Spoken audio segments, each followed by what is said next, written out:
টেস্টে রোহিত শর্মার গড় ৫০-এর কাছাকাছি, অথচ সাদা পোশাকে যতবার টাইগারদের মোকাবেলা করতে নেমেছেন এই ভারতীয় ব্যাটার প্রতিবারই ব্যর্থ হয়েছেন।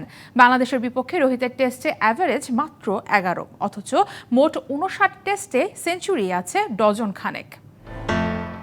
রোহিত শর্মা কি করতে পারেন সে প্রশ্নটা করাও বোধহয় বোকামি। গেল ১৭ বছর বিশ্বের বাঘা বাঘা বোলারদের যেভাবে কচুকাটা করেছেন এই ইন্ডিয়ান ওপেনার তা অবিশ্বাস্য।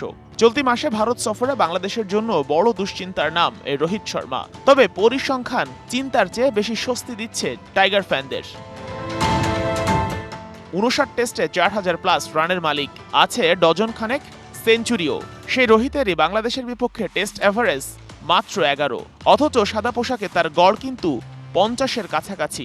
তাই বলতেই হবে টাইগার বোলারদের বিপক্ষে টেস্টে যতবারই খেলেছেন রোহিত শর্মা কখনো হতে পারেননি সফল। যদিও রোহিত বাংলাদেশের বিপক্ষে টেস্টে খেলেছেন মাত্র ৩ ম্যাচ, এই ৩ টেস্টে আবার খেলেছেন মোট ৩টা ইনিংস। রান সর্বসাকুল্যে ৩৩।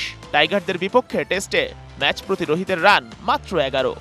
ওয়ালটন টেলিভিশন মাত্র ২৫,৪৯০ টাকায় পাচ্ছেন গুগল টিভি।